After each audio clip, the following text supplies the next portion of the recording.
Hey everybody, we are back here at the zoo today with another Star Wars Galaxy of Heroes video. We finally got the January Road Ahead post in the last week of January on the 28th. So, month's pretty much over and we finally got the post. Super excited for this actually. It's a really short post, but it has a lot of information that's going to be condensed down. It's essentially just over a new game mode, which is going to be awesome. I hope to God this is not like Galactic Legend or Galactic Challenges. But before I get into it, don't forget to check out my Twitch channel.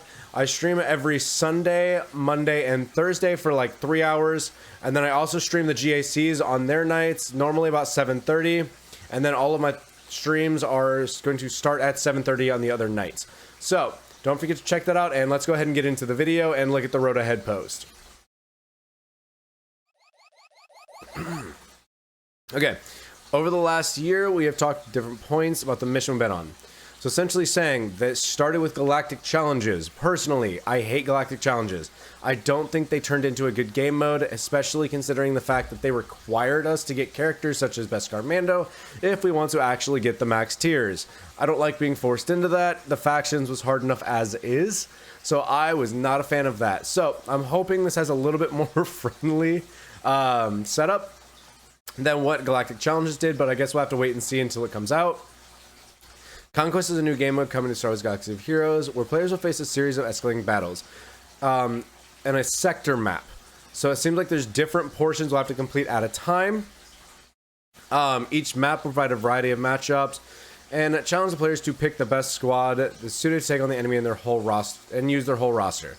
I'm hoping this means we doesn't require an entire roster, because a lot of people aren't going to have every single faction bumped up and ready to go to beat certain matchups.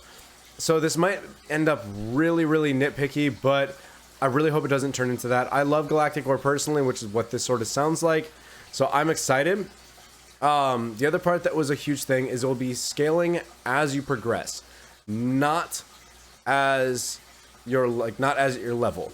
So if you're level 85, everybody should be starting off with the same nodes. You just scale upwards and the rewards will scale up as you get farther. Conquest will appear alongside Galactic War on a table we are now calling Galactic Battles instead. Galactic War is simply war to remove the repetition of Galactic. Makes sense. Galactic Challenge may also be moved at this point too. It's going to be really hard switching from saying Galactic War to just saying war, and that's probably going to take a hot minute for a lot of people in the community. Conquest event run roughly once a month, and it'll be lasting several weeks. I'm really curious on that part, because if it's once a month and it lasts 4 weeks, we literally will just always have one. So I'm curious if it's that. I really hope they don't overlap. I don't want to have too much to do all at once, and it'll be hard enough to do a lot of the stuff just in one account. During each event, campaigns are organized into a series of sectors, which will feature branching paths with combat mission special nodes. They will face off against a variety of different PvE squads as they battle through a sector. I'm really curious if it's going to be PvE squads like the assault battles, or if it's going to be normal squad PvE where they aren't super bumped up. The relic tiers may just be higher, or if it's just going to be like the assault battles. As they complete combat mission feats, sector levels are featured. As players complete combat mission feats, sector level feats, or event level feats, they'll earn key cards, which we use to unlock better crates of rewards, similar to Galactic Challenges. And we also get rewards that we can unlock right then and there, which will be nice. Hopefully the rewards are actually good. If the event lasts a month long, that chest at the end of that month better be a pretty decent chest for a month's worth of work. We're introducing a new shipment that will contain certain consumable items that are only useful within the context of a conquest event. So hold on. I'll read it through. The items will only be available when an event is running and only apply to Conquest. Only apply to Conquest. One of the rewards players will earn Conquest coins, which will be used to purchase items from the shipment. So there's going to be a store where you can buy things and it only affects your Conquest. So it will help you complete the Conquest nodes. They explain a little bit more in a second. Between combat missions, they will also encounter the data discs and merchants, which are two different nodes. The data discs are going to be things that essentially help you can equip in the sector, and they will help you beat the conquest nodes. Merchants, on the other hand, is essentially going to be another store, which will allow you to buy things that you can use to help you in consumable items that will help you in conquest. Which example, one of these is going to be conquest new energy type that is spent to play combat missions. It is charged at the beginning of each combat mission and will generate over time. Conquest also features a new mechanic called stamina. Unlike energy, stamina is only depleted when a character successfully completes a mission.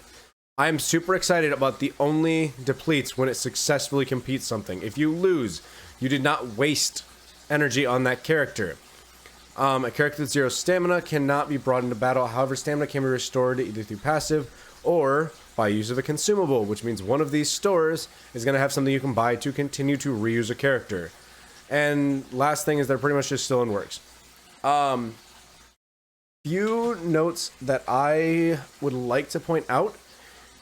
If this is like Galactic War, where certain teams do significantly better, this might turn really one-sided for a lot of players. I don't want this to turn into you have to have one or more Galactic Legends in order to go through and beat most of this. Galactic Legends are sort of a gate as is for most players, especially if you're free to play. So I really don't want this to turn into just another Galactic Legend Fest, but I guess we'll just have to wait and see. As well, if the health and protection continues through the different phases or the cooldowns as well, certain teams like Jedi Knight Revan, where they have the health and protection recovery, Bastila Lead, Padme, a lot of those teams are going to be super vital. And until we get the confirmation that it is or is not going to be doing that, I'm placing a priority on those teams slightly, because those teams are going to be good and they're going to be really, really helpful for this. If not, we'll have to see how they do it. Otherwise, I have a feeling it's just going to turn into just keep throwing the top teams over and over again, and we'll have to see what the modifiers are if they do something similar to that. The stores are also going to be really interesting because I'm assuming there's consumables other than just the stamina. So I don't know if they're going to have like buffs for certain factions that you can buy or something along those lines. So I'm really excited. I hope this has a better release than the Galactic Challenges did. And considering this was the only thing we got so far in January for the Road Ahead post, it is literally just this singular game mode that they are talking about. So we have no mention of any other Mandalorian content, no other Mandalorian characters. So all we have so far is a news post about the new Galactic Legend, and we do not know when it is going to be. However, it'll possibly, hopefully, probably be by the end of the quarter.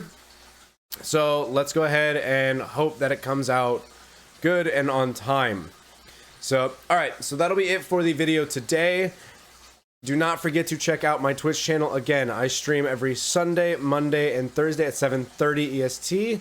And those ones are about a 3-hour stream. And then I do stream the GACs normally whenever I have time, but normally it does end up about 7:30 as well.